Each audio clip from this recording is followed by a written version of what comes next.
Hello everybody, Big Planes here.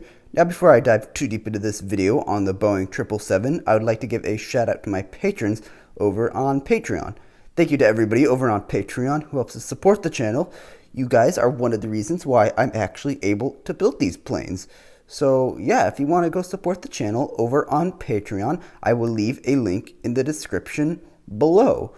So finally, an update on the Boeing 777.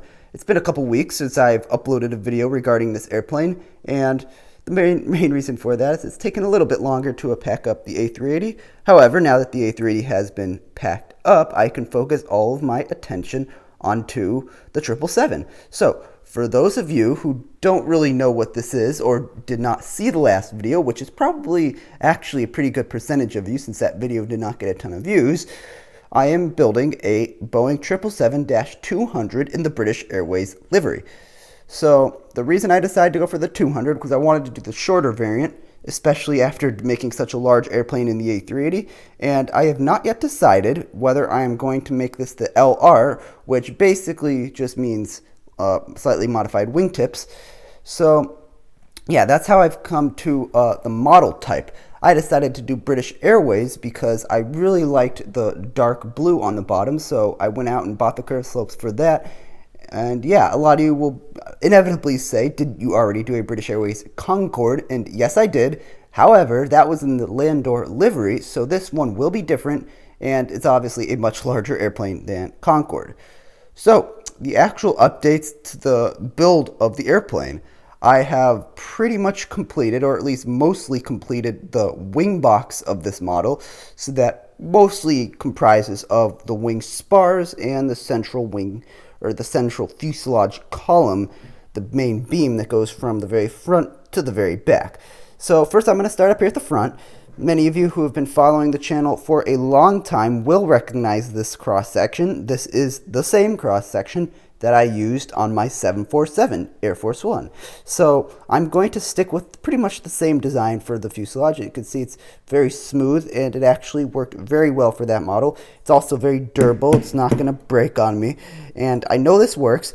It's about the right size for the 777, maybe a little bit on the large side, but I can do some things to try to make that a little bit smaller. But I'm going to basically be using the same cross-section from the 747. Obviously, there's no hump here. This will just be a standard circle. I basically am just going to take this and plop it on top. So that's what I'm going to do for the fuselage. I just thought I'd mention that so you guys could get an understanding of what I'm thinking for the fuselage. You can see that I've already laid down the deck work for the fuselage. This will pretty much be the final deck. At this point, I will then build up the walls and the seats will go in pretty much last. But let's talk about what's going on back here, because this is sort of the more important and more interesting stuff. This is the wing box. Now, it's kind of difficult to see from this angle because the fuselage deck is obscuring most of it, but this right here, this is where the landing gear will be mounted. So I've decided that you don't mount landing gear to a wing that's angled like this. So what you do is you mount landing gear to a beam that runs across somewhere that's parallel to the body, that can be directly connected to the body. And once you do that, it is substantially more stable. So I'm going to try to flip this over so that you can actually see the wing box. There we go. Okay, so once I flip this over, you can indeed see the wing box. Now, it's a pretty simple mechanism, but it works very, very well. So I'm going to try to get in there up close. There we go. You can see that I used, oops, it's not focusing. You can see that I used hinge plates up here. And on the bottom side, I used, what would these be called? Brackets with plates with a Technic hole running through it. So I found that this gives just about the right amount of upward torque or dihedral, and this works very well in getting the right angle. It's also very durable. This should not come apart. This is a better design than what I used on my 787, which unfortunately was not able to hold up the weight of the actual airplane. So yeah, this is good. And you can see it's basically the same on both sides. And the way this will work is that the wings will pretty much just be free hanging, as I mentioned earlier. You can see the landing gear will be attached right here on either side. They will basically be at a 90-degree angle, And what that does is it takes pretty much all of the load off of the landing gear coming from this direction. So that makes everything a little more stable, makes it less likely that the landing gear are going to collapse.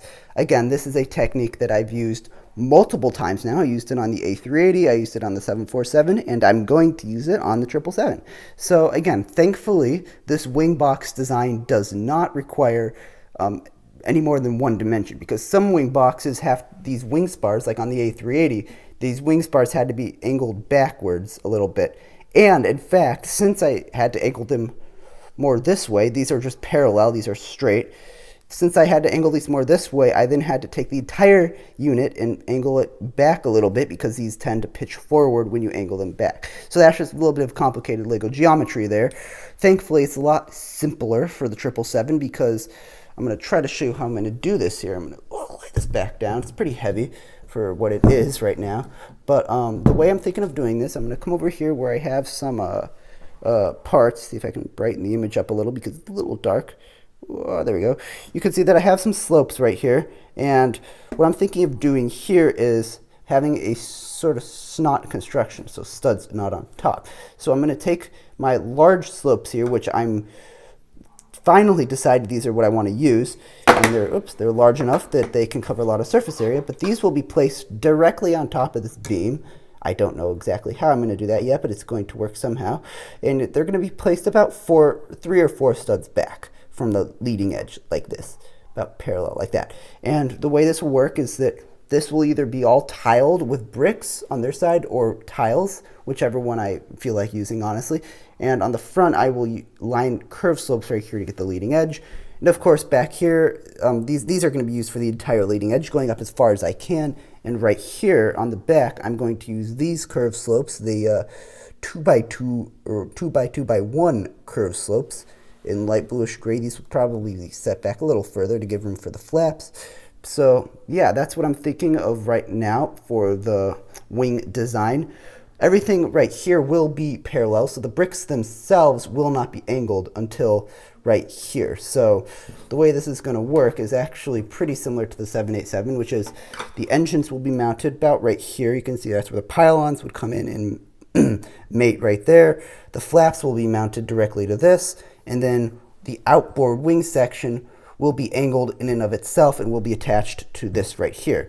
So that thankfully simplifies things a little bit. It makes it easier to attach things, especially to the landing gear and flaps and spoilers. So I know it's a little hard to picture right now because there's not much that's actually down here in this region right now. But once I start building the wing in and that this whole area starts filling in, it will become more obvious what my technique is. So that's going to be pretty much the update for the 777 this time around. I'm hoping I can have another update coming pretty soon on this thing because I want to get rolling. I want to have this done pretty much by the end of the year.